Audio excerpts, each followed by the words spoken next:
The neighborhood was quiet, until Karen's megaphone screeched like a banshee, demanding my house be razed for violating HOA aesthetics. I was 2,000 miles away, sipping coffee in a Seattle cafe, oblivious to the bulldozers tearing my life apart. My name's Ethan Caldwell, a single dad and freelance architect who'd spent years turning a fixer-upper into a home for my daughter, Lily. It wasn't Mooch's modest two-bedroom with a porch swing she loved, but it was ours. The HOA, led by Karen Pritchard, had been a thorn in my side since we moved in. Karen, with her pinched lips and superiority complex, ruled our cul-de-sac like a dictator in a floral muumuu. She'd fine me for untrimmed hedges, my truck's unsightly oil stains, even Lily's chalk drawings on our driveway. Community standards. She'd sneer, as if my home was a blight on her perfect world. I'd been in Seattle for a week, pitching a design to a client, when my neighbor Javier texted me, "Ethan, they're tearing down your house." My heart stopped. I called him, hands shaking. "What do you mean? Who's they?" Javier's voice cracked. "Karen. She got the HOA to vote while you were gone. Said your place was a public nuisance.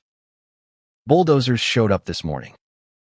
I booked the first flight home, my mind racing with images of Lily's room, her star decals, her stuffed bear collection reduced to rubble.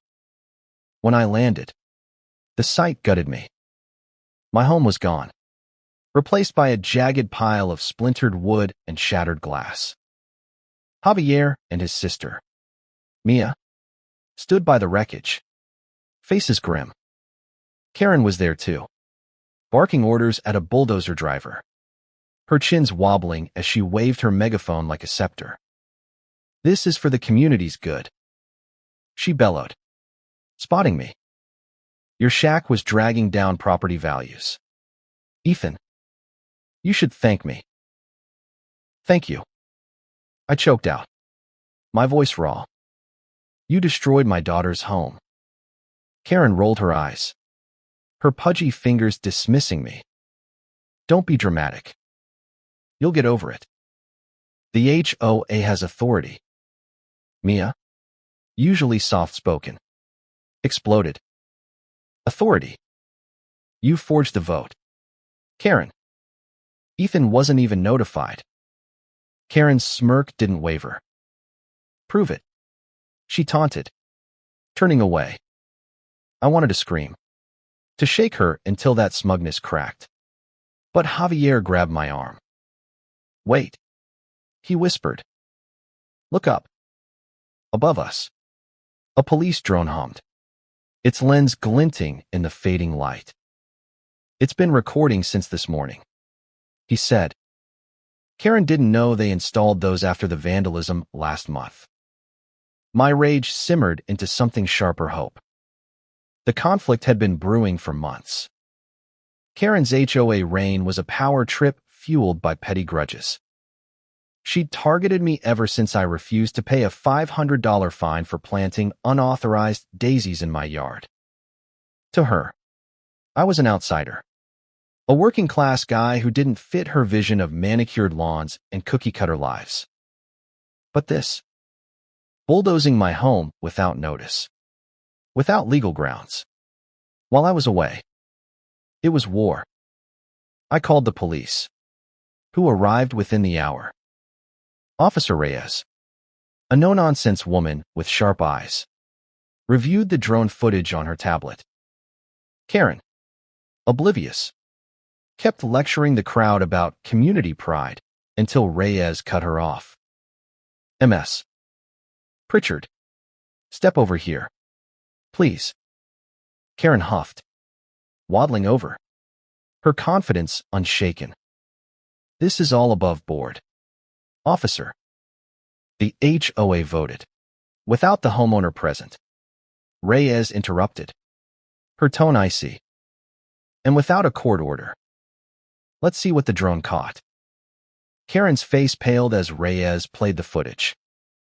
It showed her directing the bulldozers, laughing as my roof collapsed, even tossing Lily's teddy bear into the debris with a sneer. The crowd gasped. Karen stammered. "That's out of context." "Save it," Reyes snapped. "You're under arrest for criminal trespass and destruction of property." As cuffs clicked around Karen's wrists, she shrieked. "This is outrageous. I'm protecting the neighborhood." The neighbors, once cowed by her, now murmured in disgust. Mia stepped forward, her voice trembling but firm. "You're a bully. Karen. You thought you could ruin Ethan's life and walk away. Not this time." The fallout was swift. The drone footage, leaked to local news, turned Karen into a pariah. The HOA was disbanded, its board members shamed into resigning. Karen faced charges felony property destruction carried a 7-year maximum, and the prosecutor wasn't playing nice. Her husband, a quiet man who'd always trailed her like a shadow, filed for divorce, citing her unhinged behavior. The neighborhood rallied around me, starting a fundraiser to rebuild. Javier and Mia organized it, and even strangers chipped in. Moved by Lily's tearful interview on the news, "I just want my room back." But the victory felt hollow. Every night, I saw Lily's face when I told her our home was gone. She didn't cry, she was too strong for that, but her silence broke me. I rented a small apartment, and we salvaged what we could, a cracked photo frame, her favorite book, half charred. The insurance company dragged its feet, claiming the HOA's actions muddied the claim. I hired a lawyer, dipping into savings, and prepared for a long fight. Karen's trial was a spectacle. She took the stand, playing the victim, claiming she acted for the greater good. The jury wasn't buying it. The drone footage was damning, and my testimony calm but raw, detailing Lily's loss sealed her fate.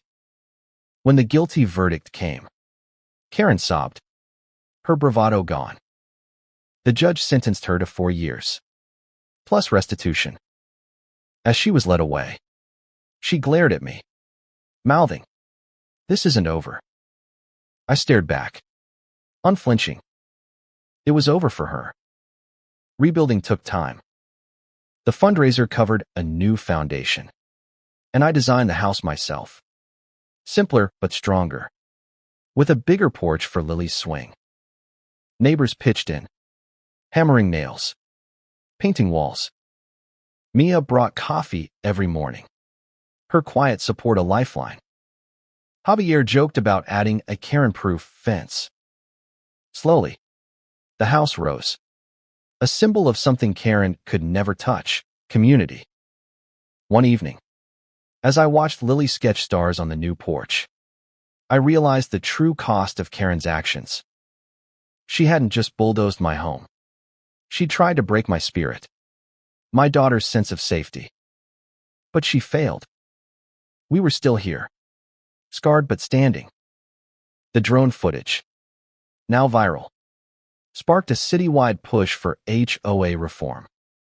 Karen's downfall became a warning. Power without accountability crumbles. I never saw her again. Rumor was she moved to another state after parole, shunned and humbled. Good. My home, my daughter, my neighbors, they were my victory. Karen thought she could crush us. But she forgot one thing. Bullies only win until the truth catches up. The end.